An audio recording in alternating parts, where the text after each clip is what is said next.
Today we're going to be talking about the Porsche 911 3.2 Carrera. I'm going to be covering two fairly distinct points in this overview. And the first one relates to discussing the merit of fully restoring cars or kind of vehicles which are 35 odd years old only. In other words, they're relatively young. We're all familiar with the concept of restoring late 60s, early 70s 911s to make them usable and reliable.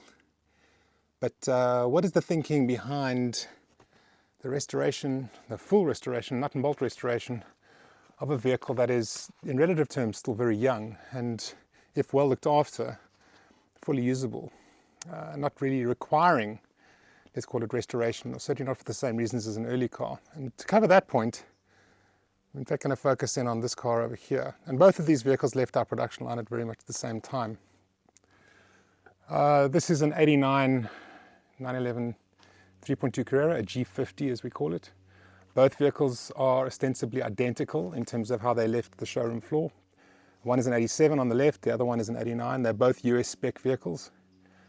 They both carry the G50 gearbox, which we'll get into. This car over here, fully restored to, we'll use the word concourse. And obviously a kind of vast time, effort, and certainly expense. She's left the line 100% perfect and beautiful. What is the merit of doing that? We'll get into that.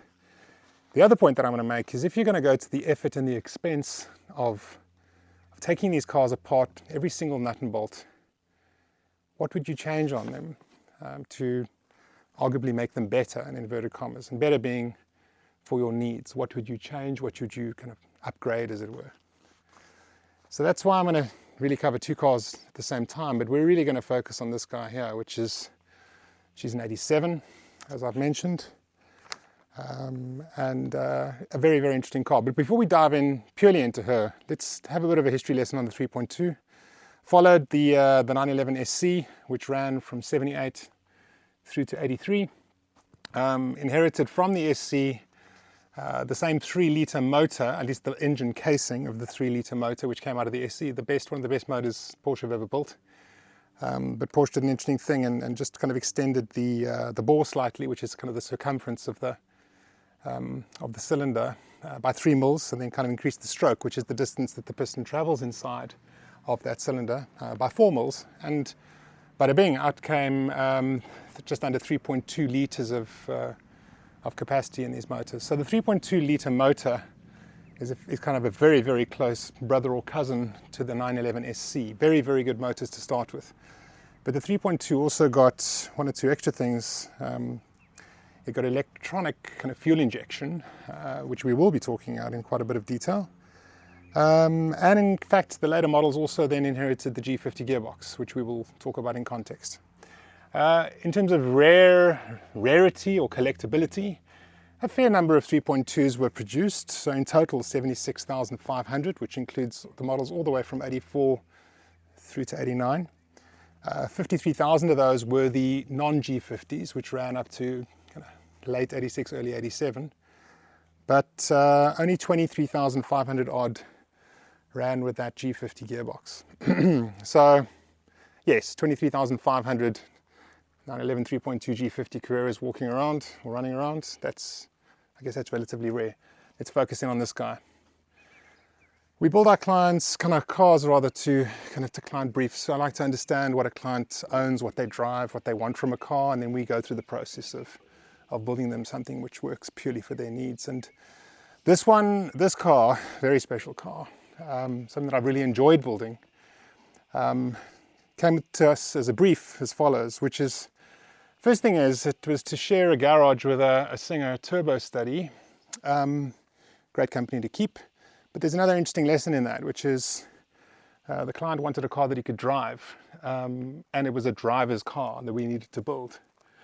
And that says something to me. It's a case of, somebody has the financial means, and by the way, this collector owns a number of cars, has the financial means to buy, it's arguably, a number of different types of cars, but chose one of our cars for their drivability, and that really means a lot to me. But it was effectively a car to be driven. And my promise back to the client is we'll give her 400,000 kilometers, I reckon, of good times. So that's the kind of the background first brief. The next brief is that this client is based out in Utah, up in the mountains. So we needed to make sure that if this was going to be a driver's car, it would have the necessary push to be able to accommodate being up in the mountains. So making a car drivable, means a lot of things, but we were quite keen on giving her a bit more push, and we'll talk about how we achieved that. The other thing is that the client wanted the car to be fully drivable for at least 10 months of the year. So we're talking, and by the way, up in the mountains it gets very hot and muggy in summer, and it gets super cold and snowy in winter. So she's certainly not designed to be a safari type off-road car at all.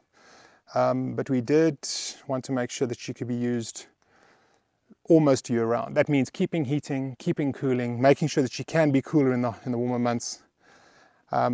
And basically we wanted to make sure this car was entirely practical, highly enjoyable. And to me personally, I keep saying, like, the car that you value the most is the car that you drive the most. It's that simple. So build the driver's car. So this is what she is. Other things which we wanted was the practicality of this car to be able to allow for various things, cycling. So we fitted a roof rack. We almost fitted sheepskin covers to this car. I kind of finally backed out, just got a little bit scared of what that aesthetic might be. But now I hope you're starting to get an idea of how we approached this build, which is we wanted it to be something which was high performing, comfortable, practical, certainly, let's call it pretty and attractive. This car's got a very special color to her. It's called Nîmes Olive, which we've mixed bespoke, and it is a metallic, which in my opinion really, really suits the late 80s, early 90s. And this car's got an unbelievable flick to it, if that's a term which you might be comfortable with, which is, she doesn't change color per se, but there's so much depth in that paint, where she goes and produces these olive highlights, and yet in the low lights, she's relatively flat. Flat being a gray starts to appear. So yes, she's got a pretty color to her, and we'll get inside to the interior a little bit later on. Let's get into the car, let's talk about the drive, let's talk about how she behaves. And we'll then come back.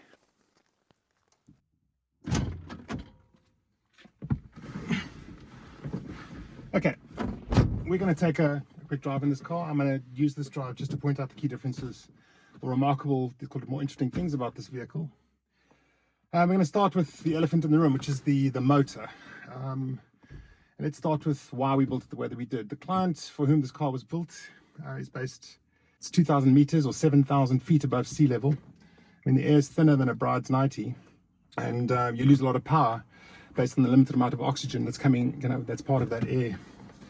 So how you get more air into a motor, which obviously allows for more combustion, you kind of got two routes, well, three routes. You just make the motor bigger, or you put forced induction in it, so you run a turbo on it. I'm not a big fan of fitting turbos to cars unless they were kind of initially designed to do that. Or what you do is you increase the compression, so you squash the amount of air that you can get into that cylinder more at the point of explosion, and you get more power. And it's a trick that Porsche have used very successfully for quite some time, and they do that through their series, with the end of the end models within a certain series tend to have far higher compression than the beginning, certainly in the earlier cars. So we ran in this car a very high compression, relatively speaking. They're mid-11s in terms of compression. Now, to get the most out of that compression, we then also need to run what we call a more aggressive camshaft. But let me start up and let's get some movement in here. So I must be boring the hell out of it.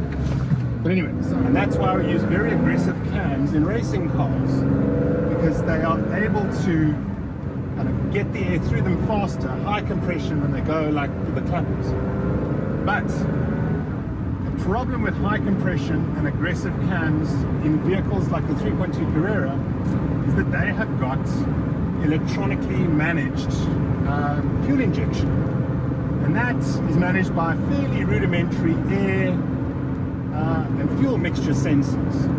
And when these valves are opening and closing and they've got a big overlap and the air is moving backwards and forwards, especially kind of throughout the entire rev cycle, it confuses the hell out of those sensors, and then the car simply will not idle, and it pops and it burbles, and it's just an absolute nightmare. So you cannot run an aggressive cam in a 3.2 Carrera unless you're prepared to take out your entire injection system, and that's what we did here.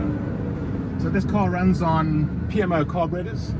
Now the thing about a carburetor is that it is a mechanical object. It doesn't care if the air is going backwards or forwards. As the air moves, it sucks more fuel in with it. It sucks more fuel in it. I can't resist. It sucks more fuel in with it. And that process, because it's mechanical, can manage a very aggressive cam. So out go the fuel injectors, out goes the electronic fuel injection in a 3.2, in go the carbs. We'll talk about the net effect of that later. But now what we have is a car that was built in the late 80s that is using a fueling or a carburation system that in fact stopped being used in 1973, with a few exceptions. And what happens is you get this car that is feeling, because that's what these 3.2s feel like, insulated and comfortable and frankly amazing, but the motor feels like kind of a super aggressive late 70s motor. And I say that with respect to the fact that a late 70s motor, when it's set up wonderfully, is just a glory to drive. So this car has got the sound of and the feel of an early car, with all the benefits of being a later car. So I've got a very nice combination here. What else is special in here? It's got a G50 gearbox. This is going to be kind of the same for both of the vehicles that we test drive. I'll cover the overview of the G50 benefits in the other test drive. But what else is really nice and kind of worth pointing out in this car, and you can't necessarily see it from that angle, is that we've got an electric air conditioning system. Now, the reason we have an electric air conditioning system is twofold. The first is that, well, threefold in fact. The first is that the original air conditioning systems inside these G-Series 911s, whilst they work, there is a degree kind of effectiveness that they offer. They can be a little bit like an old man blowing at you over a glass of cold water if they're not in good shape. But at best, they'll keep you cool. And I said it with respect to just how much comfort you want in a cabin. So we needed to maximize the amount of comfort, just given, again, the region that this car is being shipped to. The other thing, though, is that an air conditioner saps a significant amount of power from a motor. You know, that may not be necessarily a problem if you're not wanting to kind of maximize power, but we are, as I've mentioned. So power was a key thing, and if we bypass the mechanical fuel injection, mechanical air conditioning, we gain a lot of power. So we then swapped out this air conditioning system to an electric air conditioning system. Another key important point led us down that route, which is as soon as you take out, or rather as soon as you fit the carburetors onto this car, you can no longer in fact fit a mechanical air conditioning system. So one change led to the other, and kind of led us to where we are now, which is we've kind of got the best of all worlds.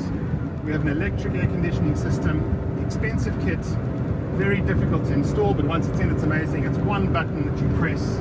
It's absolutely silent. It has no effect on the performance, and it blows beautifully kind of cold air. A nice upgrade, most certainly. But in our case, something which was absolutely required given the space in the engine bay, because we could not accommodate the air conditioning system and the need to retain the power. Now, we've taken a drive in her, but let's just have a look at some of the aspects that you may not necessarily have been able to see during the drive. She carries our tan leather, nothing particularly different there. We did consider the concept of full comfort with sheepskin seats. That still can be added as a later addition if we need to or want to. But there's a lovely relationship, I feel, between the greens, the olives and the tans. We spend a lot of time on that. So that's from a leather point of view.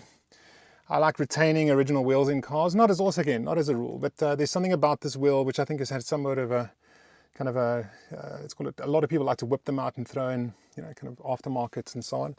I really quite like the original look of these wheels, so we've kept that in place. The dials, as mentioned, were original to this car at the time that you left the factory showroom, and we wanted to keep them. Over here, for anybody that might be interested, she carries a Blaupunkt Bremen system.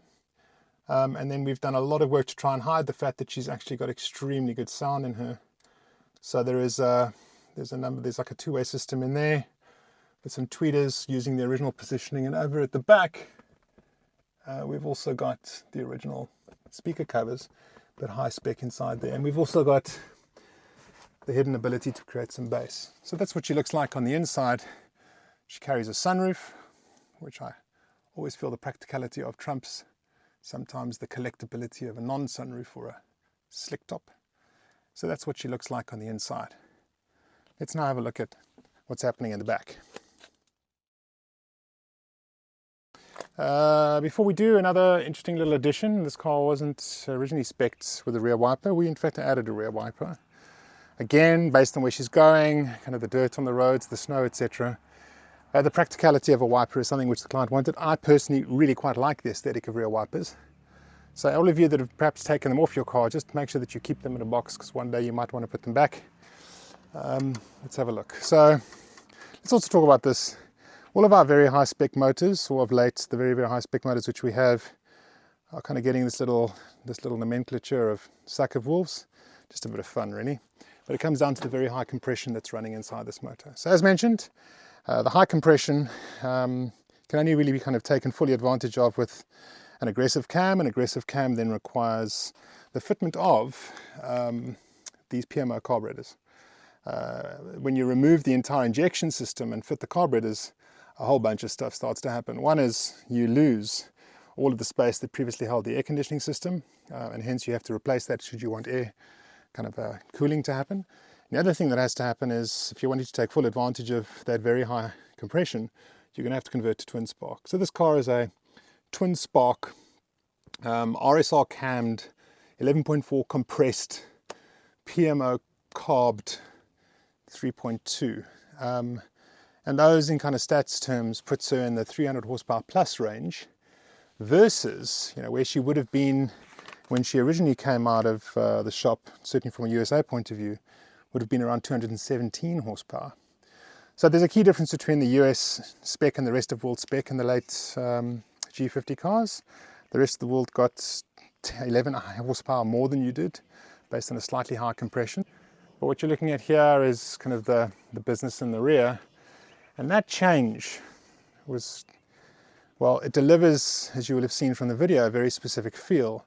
But do not underestimate the complexity of this type of change in terms of its effect on air conditioning, even its effect, in fact, significant effect on the need for, I don't think we're going to be able to get you this view, but under there is an entirely new header and exhaust system, which similarly needs to allow all of the air to run out of that motor. Anyway, long story short, that's what's happening in the back.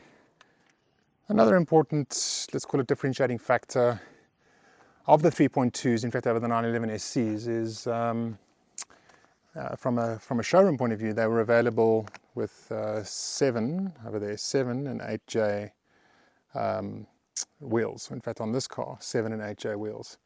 You could still get them with 6Js up front and 7Js in the rear, in certain cases 8. But they certainly, because of the way in which they carry themselves, in my opinion, look better with slightly larger wheels. Now our 87 over here has got 7Js up front and 9Js in the rear. And what that allows us to do is to run a slightly narrower profile in terms of rubber, because of the width that we can go to at the rear, versus the absolute stock setup of a 7 and over here a 7 and an 8J wheel, where we can't quite fit the same type of rubber, and hence the profile of the tire changes slightly. So I'm going to point out to you, that's such a small thing, but it means a hell of a lot to us, is the stance of these cars is quite different. So that's only about by a few millimeters, but that's the 87, quite a racy feel to her, based on the profile of those tires. Then over here, the 89, which of course carries everything OEM and spec. I wouldn't say she's ready for the Paris-Dakar, but she certainly rides a little bit more, kind of a little higher. And that's an effect of, obviously, how we've set up her corner weights and also the amount of rubber and the thickness of that sidewall, which is OEM to spec. Okay, let's now focus on the 89 911 3.2 Carrera, which is in fundamentally original spec. As mentioned, 100% fully restored to concourse. Every nut, every bolt came off this car, down to the shell, and resprayed. The interior fully redone, all the electronics, all the mechanics, everything, frankly. And let's first talk about what the model was when she came to us. So also US spec, as I've mentioned, and in good condition. The paintwork was, let's say, 80-90%. A little bit of restoration. We could have got her a little bit better. The interior was somewhat of a challenge because it's a very light interior, linen grey, a very impractical colour that those Porsche designers thrust upon the market in those late 80s, early 90s, but so gloriously in line with the era. But the linen grey leather, extremely difficult to keep clean, certainly over 30 odd years of use, and very, very difficult to restore. So that then meant having to try and source that leather, which is very difficult. It's no longer, certainly not offered by Porsche. There are people that claim to sell it, but it isn't quite the correct hue. So the challenge was that the paint was good and the interior was good, but it was kind of someone else's car that had been looked after quite well for quite some time. And that's a different proposition to having your own new car. So we took it apart and totally rebuilt this car. First thing is retained its slate grey metallic paintwork. I feel it's a very, very, let's call it enduring colour. It's obviously grey can be kind of, in my opinion, something that doesn't kind of fall outside of anybody's liking spectrum. And I quite like the slate grey metallic. It's got a slight tone of green in it, which certainly isn't obvious to the naked eye, but it is there. Kept that, but obviously took it back so that we could then respray the entire car. So she's still in her original slate grey metallic. The interior, not so easy, as I mentioned, and hence we ended up redoing the interior in full. So there she is in her fundamentally impractical light leather. Very difficult to source this leather, incidentally. We obviously redid everything in full, and now she is like the day she left the showroom floor, and everything is perfect. She carries the original sound system, although new, so the original speakers, although new. She carries a Blaupunkt Bremen head unit. It could also have been a Porsche PCCM, no problem. Everything in front of you is new. Everything is new.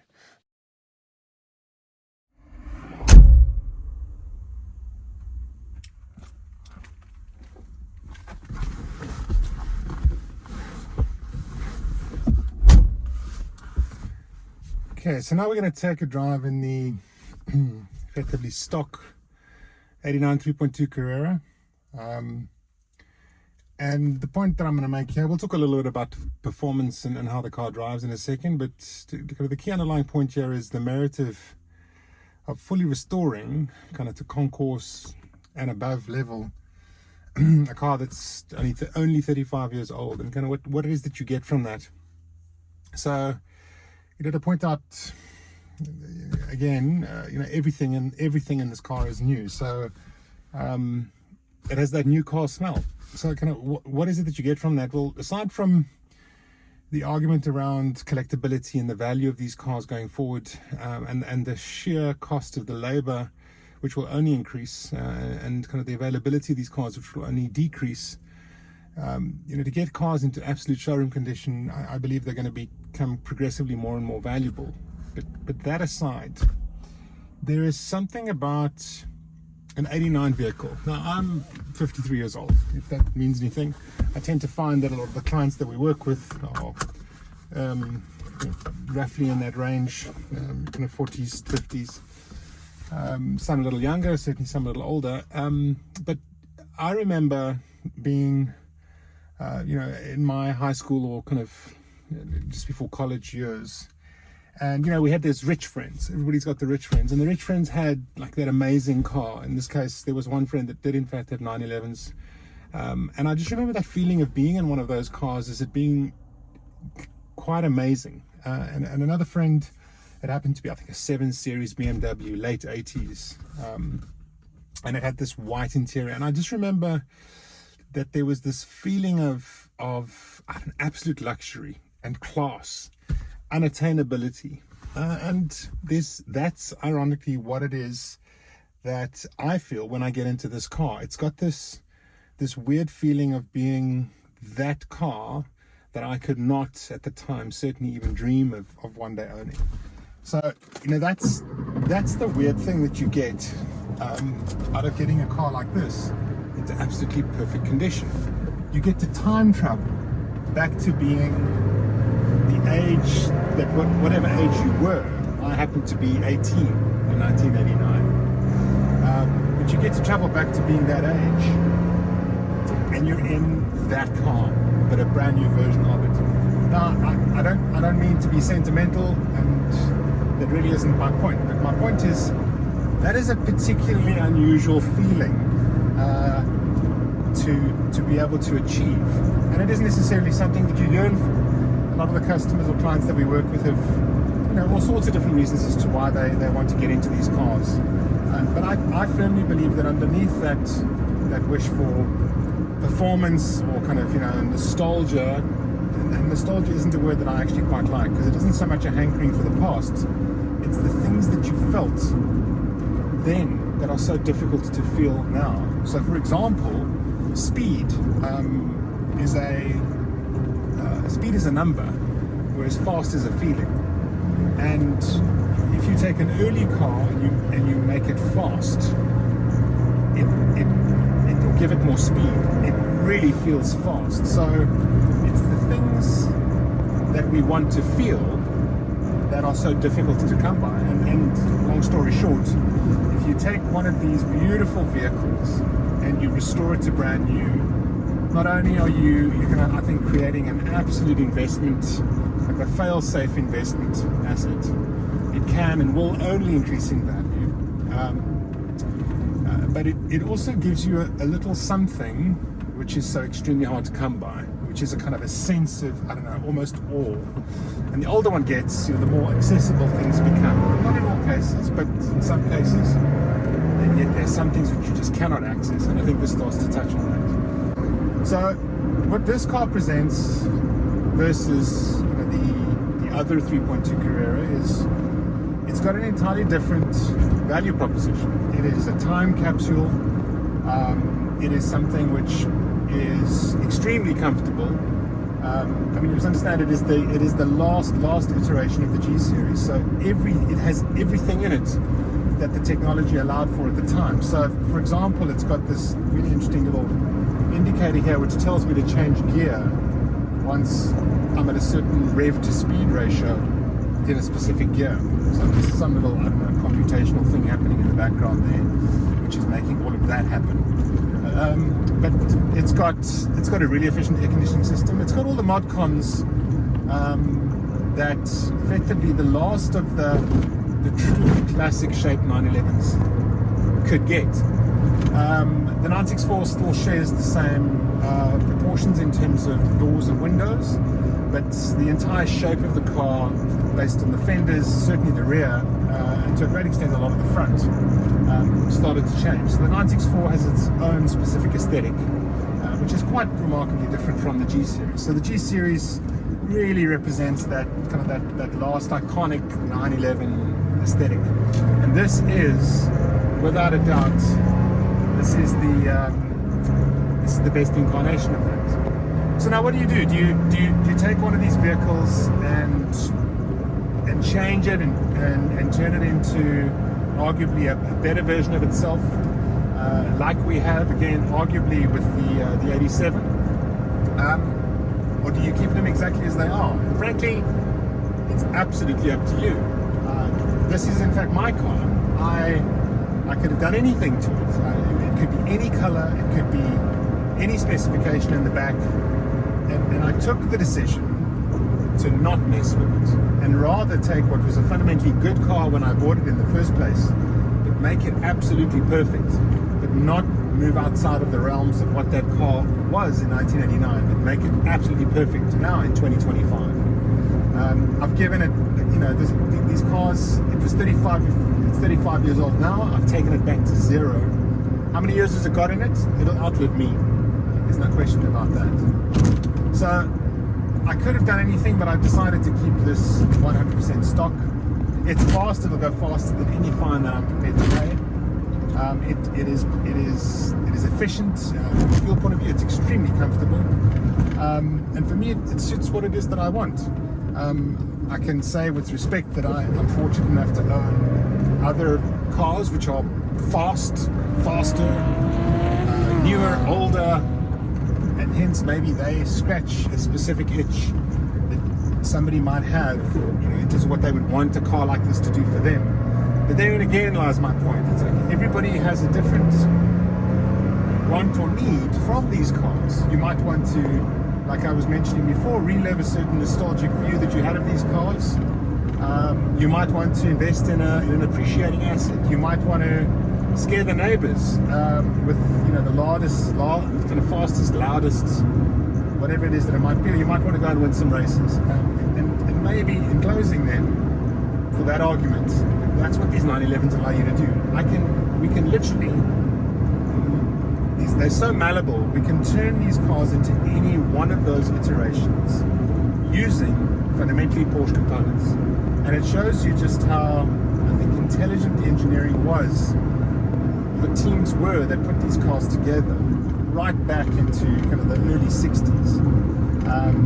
And that's why I think the 911 is so enduring to today. They just made such clever decisions, very reserved, in certain cases quite conservative decisions around how much they would or wouldn't change and how interchangeable components would be.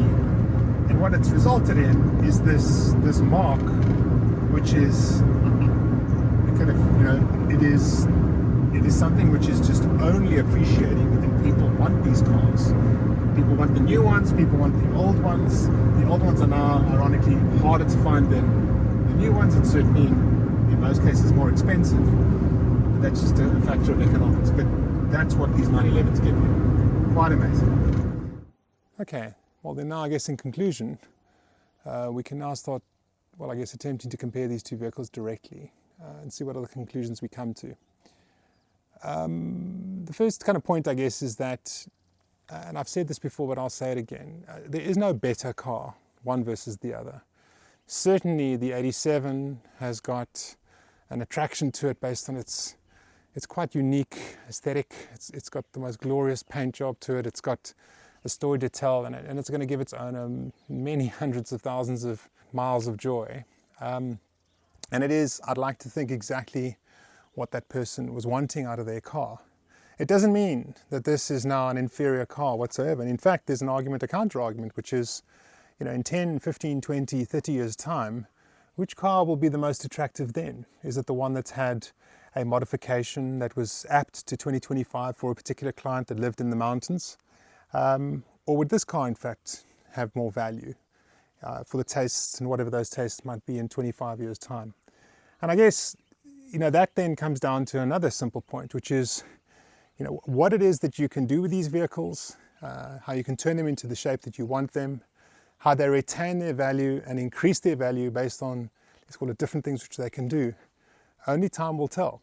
And I believe that both of these vehicles will grow significantly in value. One of them, I think, is going to provide a monumental amount of pleasure from day one, and the other, not as gloriously fun to drive, but has its own very special, unique appeal for being what it is, a brand new but 35-year-old vehicle. And I believe is going to be a time capsule that'll be referred to again in another 35 years' time. So, in closing, there is no better, and I certainly wouldn't want to choose one of the two of my favorite children. But therein lies the value of these cars. What is it that you want from them? How do you want to drive them? Where do you live? What do you own? That's what we take into account. And we then build them in such a way that they make you happy. And they, I'd like to think, serve as very valuable assets and investments into the future. Thank you for your time.